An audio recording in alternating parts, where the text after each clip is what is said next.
مٹی میں مل گئے ارادے یزید کے، لہرا رہا ہے آج بھی پرچم حسین کا، کربلا کے جانثاروں کو سلام۔ السلام علیکم پیارے دوستو، اب آپ رضی اللہ تعالیٰ عنہ نے اپنے ناکا کو بٹھا دیا، عقبہ سامان نے ناکا کو باندھ دیا۔ دشمنوں نے آپ رضی اللہ تعالیٰ عنہ پر حملہ شروع کیا تو زہیر بن قیس آگے بڑھ آئے اور بولے، اے اہل کوفہ، خدا کے عذاب سے ڈرو۔ زیاد کے بیٹے مردود عبید اللہ کا ساتھ چھوڑ کر رسول اللہ صلی اللہ علیہ وآلہ وسلم کے نواسے کا ساتھ دو۔ ان کی یہ بات سن کر انہوں نے زہیر کو سخت سست کلمے کہے اور کہا، ہم جب تک تمہارے سردار اور ان کے اصحاب کو قتل نہ کر لیں گے یا گرفتار کر کے عبید اللہ کے پاس نہ بھیج دیں گے، اس وقت تک یہاں سے قدم نہیں ہٹائیں گے۔ جواب میں زہیر نے کہا، اگر تم انہیں ان کے حال پر نہیں چھوڑتے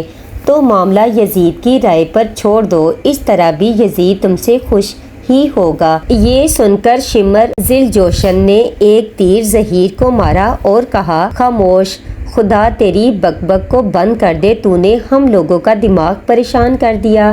اس دوران کسی شخص نے زہیر کو پکارا اور کہا کہ حسین رضی اللہ تعالیٰ عنہ تمہیں بلاتے ہیں۔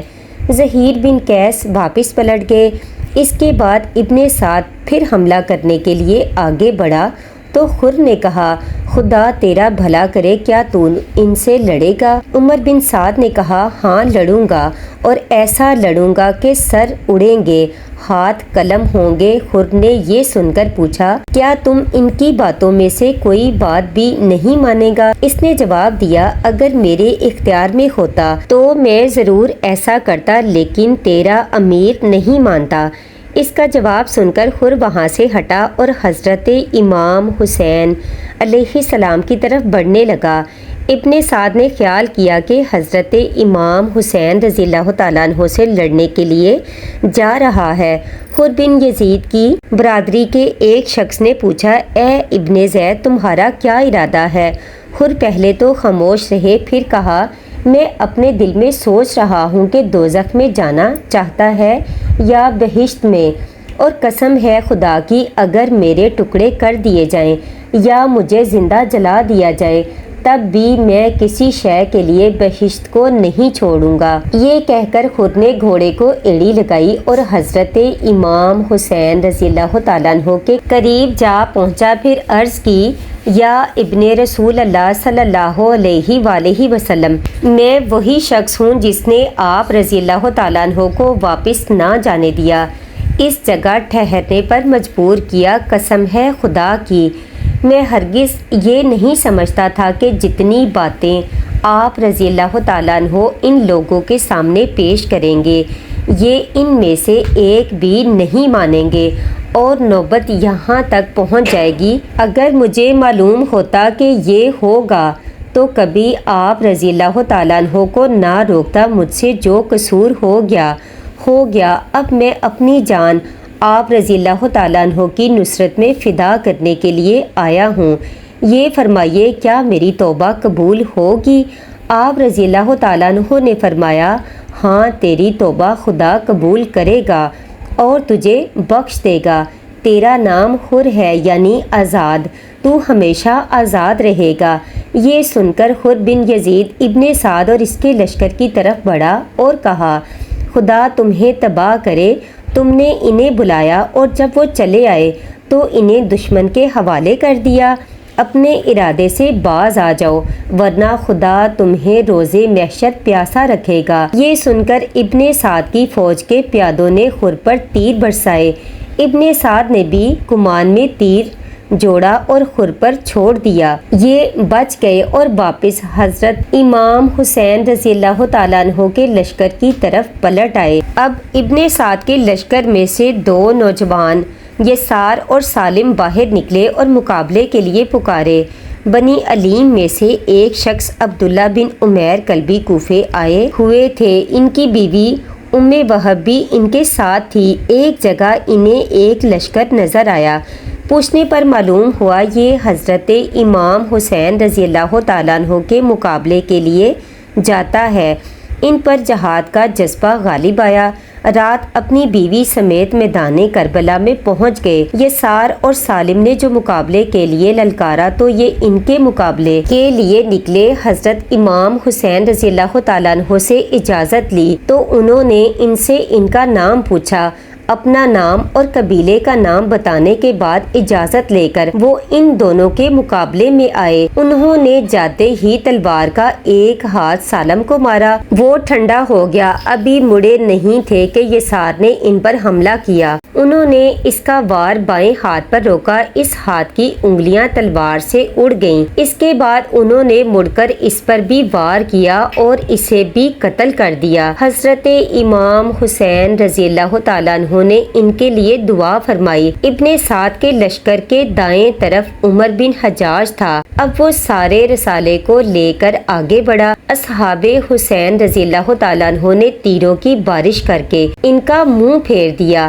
اتنے میں ایک شخص عبداللہ بن حوزہ حسین رضی اللہ تعالیٰ عنہ کہتا ہوا آگے بڑھا۔ آپ رضی اللہ تعالیٰ عنہ نے پوچھا کیا کہتا ہے؟ اس نے کہا حسین تمہیں دوزخ مبارک۔ آپ رضی اللہ تعالیٰ عنہ نے جواب میں ارشاد فرمایا ایسا نہ سمجھ، میں اپنے پروردگار کی طرف جاتا ہوں۔ پھر اپنے اصحاب سے پوچھا یہ شخص کون ہے؟ انصار نے اس کا نام عبد ابن حوزہ بتایا۔ آپ رضی اللہ تعالیٰ عنہ نے اس کے لیے بددعا کی، اللہ پاک اسے آگ میں لے جا۔ ان الفاظ کا ادا ہونا تھا کہ اس کے گھوڑے کا پاؤں ایک کھائی میں گرا، یہ بھی گھوڑے سے گرا، لیکن اس طرح کہ ایک پاؤں اس کا رکاب میں الجھا رہ گیا۔ سر زمین پر آ رہا گھوڑا بھڑکا اور اس طرح اسے لے کر بھاگا کہ پتھروں سے اس کا سر ٹکراتا رہا یہاں تک کہ وہ مر گیا۔ عمر بن سعد کے لشکر سے اب یزید بن مقل نکلا۔ اس کے مقابلے کے لیے بریر بن حزیر آئے، دونوں آگے بڑھے، مقابلہ ہونے لگا۔ یزید کا ایک اوچھا سا وار بریر پر پڑا، اس سے اسے کوئی ضرر نہ پہنچا۔ اب بریر نے جو تلوار یزید کو ماری وہ مغز کو کاٹتی ہوئی دماغ تک پہنچی۔ وہ اس طرح گرا کہ معلوم ہوا پہاڑ سے نیچے آ رہا ہے، اور بریر کی تلوار اسی طرح اس کے جسم میں موجود تھی۔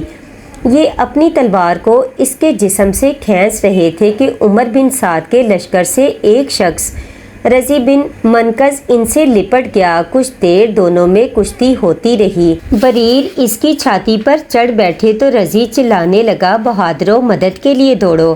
اب کعب ازدی نے بریر پر حملہ کرنے کا ارادہ کیا۔ ایک شخص نے اسے یہ جتا بھی دیا کہ یہ تو قاری قرآن بریر ہیں جو مسجد میں ہم لوگوں کو قرآن پڑھاتے تھے۔ کعب نے اس کی بات انسنی کر دی اور نیزے کا وار کیا۔ نیزے کا پھل بریر کی کمر پر لگا، وہ گھٹنوں کے بل ہو گئے اور رضی کی ناک دانتوں سے کاٹ ڈالی، اس کا چہرہ زخمی ہو گیا۔ عمر بن کرد انصاری حضرت امام حسین رضی اللہ تعالیٰ عنہ کی طرف لڑنے کے لیے نکلے۔ ان کا بھائی علی بن کرز ابن سعد کے ساتھ تھا۔ جب عمر بن کرز قتل ہو گئے تو وہ پکارا اے حسین، تو نے میرے بھائی کو گمراہ کیا، اسے دھوکہ دیا اور تم ہی نے اسے قتل کیا۔ آپ رضی اللہ تعالیٰ عنہ نے جواب دیا تیرے بھائی کو خدا نے گمراہ نہیں کیا، اسے ہدایت کی اور گمراہ تجھے کیا۔ یہ سن کر اس سے کہا یا تو تمہیں میں قتل کروں گا یا اپنی جان دے دوں گا، اگر ایسا نہ کروں تو خدا مجھے مارے۔ یہ کہہ کر اس نے آپ رضی اللہ تعالیٰ عنہ پر حملہ کیا۔ رافع بن حلال مرادی نے اس کے راستے میں آ کر ایک برچھی ماری تو پیچھے ہٹا، لشکر والے اسے بچانے کے لیے آئے اور اٹھا کر لے گئے۔ حر جب ابن سعد کے لشکر سے کٹ کر حضرت امام حسین رضی اللہ تعالیٰ عنہ کی طرف چلے گئے تھے تو عمر بن سعد کے لشکر کے ایک آدمی یزید بن سفیان نے کہا تھا اگر میں حر کو یہاں سے جاتے ہوئے دیکھ لیتا تو برچھی لے کر اس کے پیچھے جاتا۔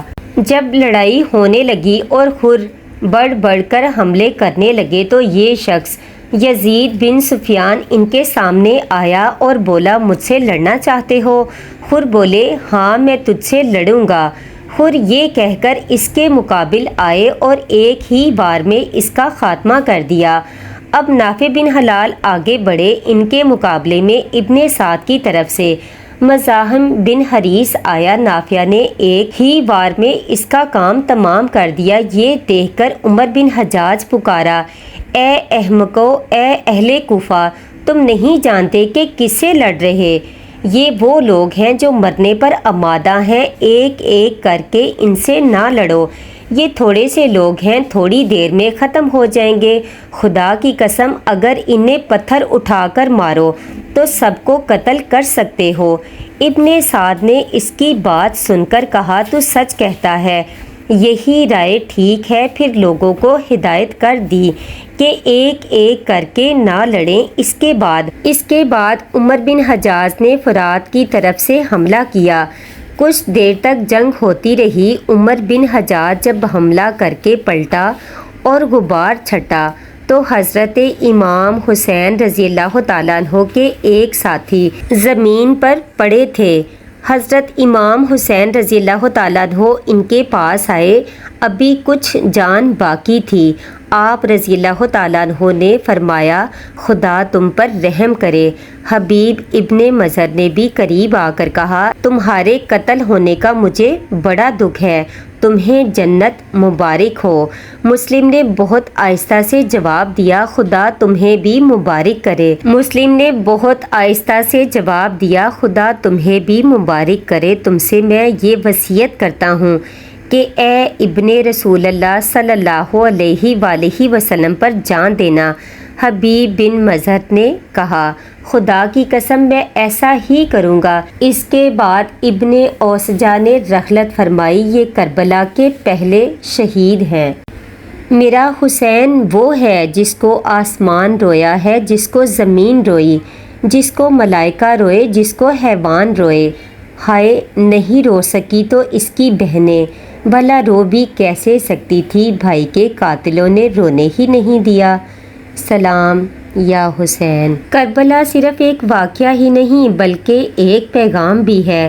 حضرت امام حسین علیہ السلام نے بتایا کہ حق پر قائم رہو، چاہے تنہا ہو جاؤ، ظلم کے سامنے سر نہ جھکاؤ، چاہے جان چلی جائے۔